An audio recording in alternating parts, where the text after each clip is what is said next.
Okay, welcome to the next Tao in a Minute. Okay, so we're going to go further with the identity. And I got a question on my last video by email when someone said, but if you live in a society, you have to have an identity. And true enough, when you live around people, there will in fact be identity. Mendicant Buddhists, Taoists who live in hermitages or wandering Taoists, Carthusian Catholic monks that live in their cells for 20 hours a day. These are people who can go without the identity because they interact with no one. But it's not the identity itself that's bad or good or any of those things. That's not a Taoist concept. But what does create the discord in your life is the meanings that come from an identity. For example, if I am a Hasidic Jew and I am practicing Torah and I live with the Talmud as my guide, then there are certain things I must not do, there are certain things I must do. But if you take people in any other part of the world, not only do they do the things that are prohibitive in the Hasidic culture in Judaism, but they thrive at it. And so you ask yourself, wait, if these people say you can't do it or else it'll be bad, and these people do it and they thrive, and it's maybe the cornerstone of their culture, how in fact can you live one way with all of these beliefs and say, this is right, this is wrong, but then other people live a completely separate life and they don't have the problems. This is because identities give us the meanings, and those meanings become bars, and those bars are made up of our beliefs, and our mind is the warden that keeps us in those bars.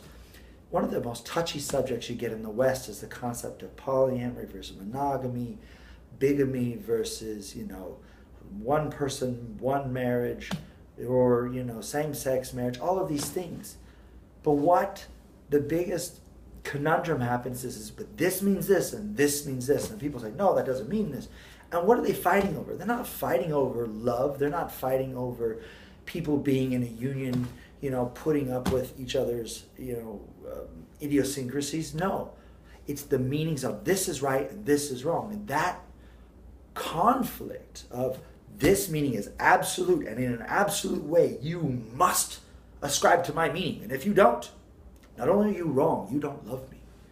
Or you're going against God because God gives this meaning. And this is what causes all the strife in marriages. A woman came to me and she said, I'm having a hard time because I've decided to enter into a same-sex marriage, and my parents just are having the hardest time with it. And I said, okay, do you have a hard time with it? And they said, well, she said, no, it feels so natural to me. I'm like, do your parents have to live in that relationship? She's like, no, but they keep telling me it's not right. And I asked, question was this, okay, so if it's a man or a woman, you're still going to have problems with, somebody using your toothbrush, somebody leaving their socks or underwear on the floor, someone still having their idiosyncrasies that get on your nerves. Are you still going to have to do all the things along your path until the day that you leave this world? Are you going to have to deal with your inner work, whether it's that person's a male or female? You see, all of these things that we give meaning to in our life distract us from the things that really have meaning to us, which is, who do I choose to be in this world? Who do I choose to comport myself as, right? So our identity says I'm this, and this is what that means. And then we want everybody to validate and ascribe to it so that we can say, this is real. But in life, that's not the way, right? The man driving the red Ferrari at 40 years old, he's going through his midlife crisis. He's not going through a midlife crisis.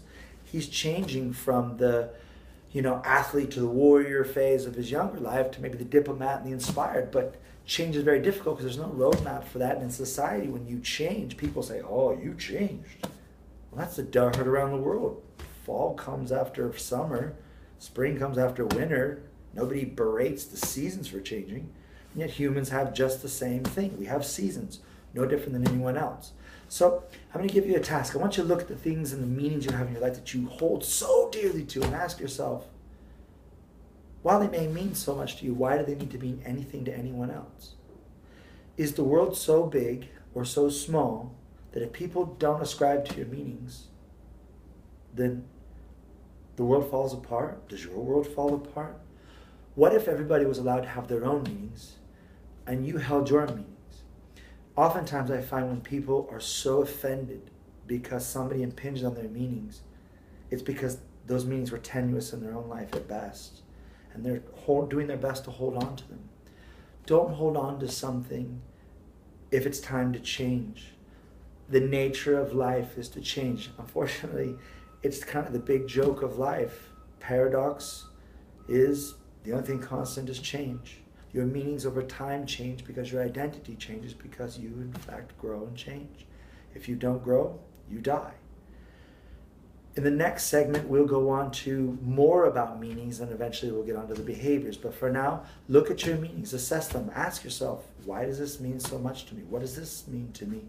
And why? Where did I get that meaning? Ask yourself, are you sure it even means that? Until then, I've taken up enough of your time. As always, you can comment or like this if it helped you. You can ask questions if you want any more clarity. Share it with people if you want to create a discussion amongst your own little group. As always, if you need something a little more private, you can email me at lao@fourdragonschool.com. Until then, I'll see you next time on Tao in a Minute.